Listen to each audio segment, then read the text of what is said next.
లేనందువల్ల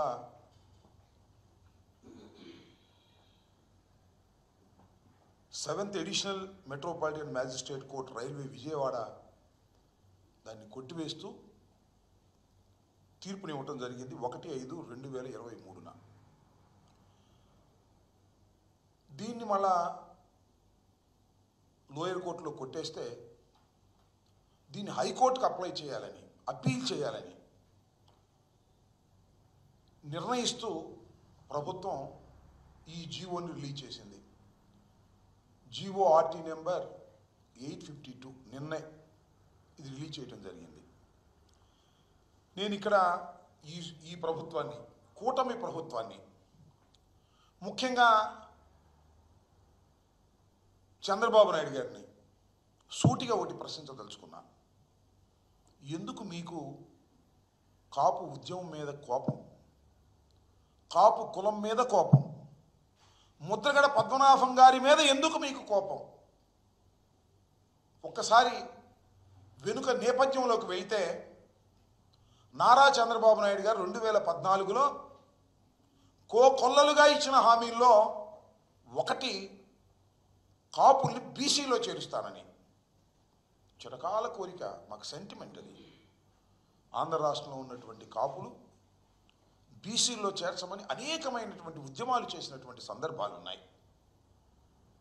ఎవరు అడగలా, ఉద్యమం కూడా చేయలే. అప్పుడు 2014లో నారా చంద్రబాబు నాయుడు గారు అధికారంలోకి రావడం కోసం అనేకమైన వాగ్దానాలు ఇస్తూ కాపుల్ని 6 మాసాల్లో నేను బీసీలో చేరుస్తాను కమిషన్ వేసి అని చెప్పటమే కాదు, మేనిఫెస్టోలో పెట్టాడు. ఆయన వచ్చి సంవత్సరంన్నరైనా కమిషన్ కూడా వేయలేదు. వేయకపోతే ముద్రగడ పద్మనాభం గారు ఉద్యమం చేశారు, కాపులందరినీ సమీకరించారు. ఆ ఉద్యమాల్లో కులం కాబట్టి ఎవరైనా ఒకటి మాత్రం వాస్తవం, పుట్టిన ఊరు, పుట్టిన కులం, తల్లి తండ్రి వీళ్ళ మీద ఒక ప్రేమ, సెంటిమెంట్ ఉంటుంది. కాపుల్ని బీసీలో చేరుస్తానని చెప్పినటువంటి చంద్రబాబు నాయుడు గారు నెరవేర్చకపోతే ముద్రగడ పద్మనాభం గారు దాని ఉద్యమానికి పిలుపునిస్తే మేము ఏ పార్టీల్లో ఉన్నా మేమందరం కూడా పాల్గొన్నాం, ఫైట్ చేశాం. అయినా చంద్రబాబు నాయుడు గారు చేయలేదు, అది వేరే అంశం. నేను ఇక్కడ మీకు గుర్తు చేస్తున్నా, ఉద్యమం చేసినప్పుడు ముద్రగడ పద్మనాభం గారు ఒక పిలుపు ఇచ్చారు, పళ్ళేలు కొట్టండి అని. గ్రామాల్లో సైతం కాపులు పళ్ళేలు కొడితే కేసులు పెట్టారు. తుని బహిరంగ సభకు పిలుపునిస్తే ఇక్కడ నుంచి బయలుదేరి వెళ్తుంటే వారి మీద నోట్ చేసుకుని కేసులు పెట్టారు చంద్రబాబు నాయుడు గారి ప్రభుత్వంలో. కొన్ని వందల వేల కేసులు కాపుల మీద పెట్టారు. తర్వాత తునిలో బహిరంగ సభ జరిగింది, పెద్ద ఎత్తున కాపు సమాజం అంతా వచ్చింది, కాపుల్ని బీసీలో చేర్చాలని గర్జించింది. అక్కడ ఒక సంఘటన జరిగింది. రత్నాచల్ ఎక్స్ప్రెస్ ఆ బహిరంగ సభకు దగ్గరలోనే ఉన్న ట్రాక్ మీద కాలిపోయింది, దహనం అయింది. అది కాపులే తగలబెట్టారు అని చంద్రబాబు నాయుడు గారి ప్రభుత్వం కేసు పెట్టింది. ముద్రగడ పద్మనాభం గారి మీద కేసు పెట్టింది. ఆయన కాక 40 మంది మీద కేసు పెట్టింది. సరే, బాగానే ఉంది. ఆ తర్వాత వస్తా.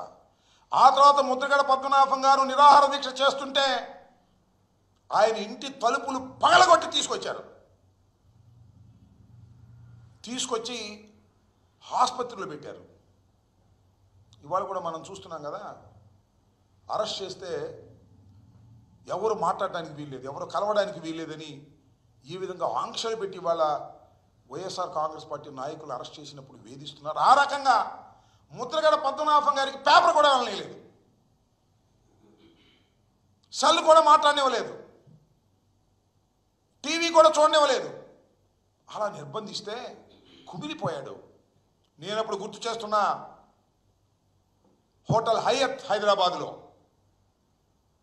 ముద్రగడ పద్మనాభం గారిని ఇలా చేయటం తప్పు అని దాసరి నారాయణరావు గారు, చిరంజీవి గారు, దాసరి నారాయణరావు గారు చనిపోయి ఉన్నారు, చిరంజీవి గారు బొత్స సత్యనారాయణ గారు, రామచంద్రయ్య గారు ఇవాళ టీడీపీలో ఉన్నాడు, రామచంద్రయ్య గారు, తోట చంద్రశేఖర్ గారు, కాపులకు సంబంధించి ఇంకా చాలామంది ఉన్నారు, పేర్లు నాకైతే గుర్తు రావడం లేదు. కానీ మేమందరం కలిసి సమావేశమై బయటకు వచ్చిన తర్వాత చిరంజీవి గారును మన దాసనారాయణ గారు ఒకే ఒక మాట చెప్పాడు, వంగవీటి మోహన్ రంగారావు గారిని కోల్పోయాం కానీ ముద్రగడ పద్మనాభం గారిని కోల్పోవడానికి మేము సిద్ధంగా లేవు, ఖబర్దార్ అని వార్నింగ్ ఇచ్చారు. చిరంజీవి గారు, దాసనారాయణరావు గారు కూడా ఇద్దరు కలిసి ఇచ్చారు.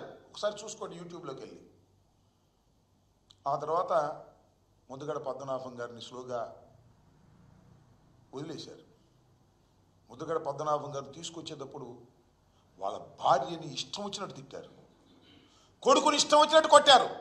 ఎందుకు ఈ కక్ష నాకు అర్థం కాలే. సరే అయింది, తుల్లో దహనం జరిగింది, రైల్వే కోర్టు విచారణ చేసింది, సాక్షులను విచారించింది, నేరం రుజువు కాలేదు అని 40 మంది కేసు కొట్టేసింది.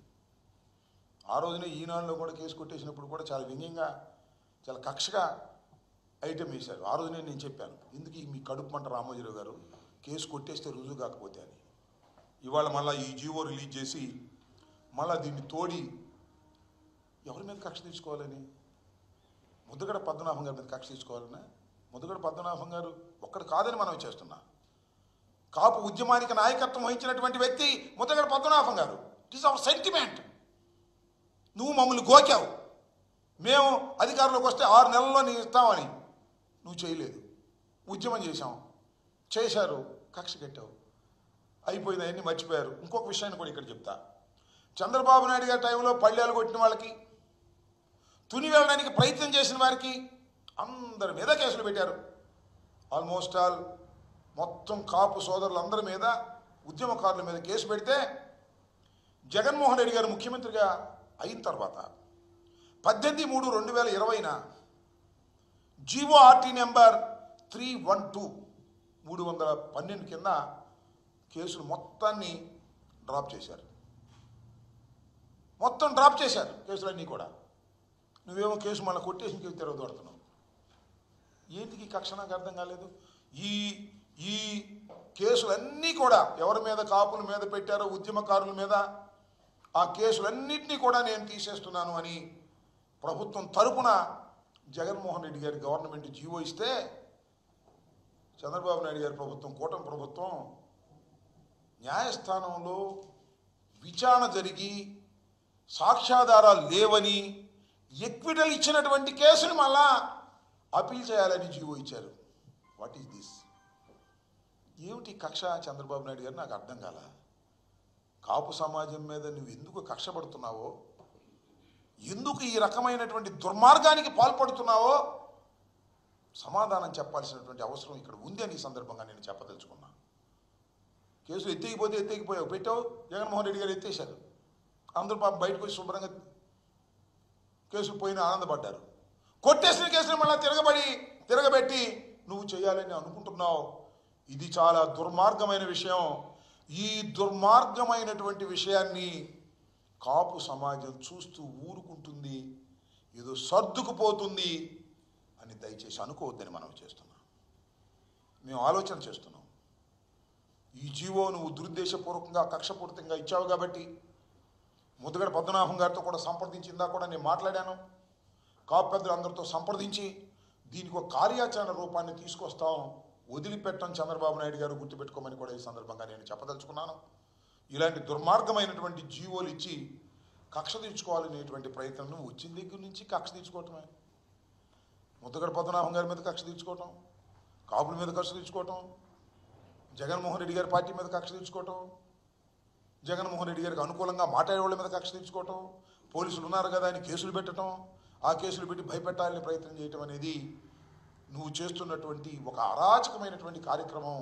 గుర్తుపెట్టుకోవాల్సిందిగా ఈ సందర్భంగా నేను చెప్తూ, దాని మీద మేము తప్పనిసరిగా ఒక కార్యాచరణకి మరి మేము అందరం కూడా ఆలోచన చేసుకుంటున్నాం, కార్యాచరణకు వెళ్తామని కూడా ఈ సందర్భంగా నేను చెప్పదలుచుకున్నాను. అనేకమైన కేసులు ఎత్తేసినటువంటి జగన్మోహన్ రెడ్డి గారిని మీరు తప్పుబట్టి ఈ రకంగా మీరు చేయటం దుర్మార్గం అని కూడా ఈ సందర్భంగా నేను చెప్పదలుచుకున్నాను.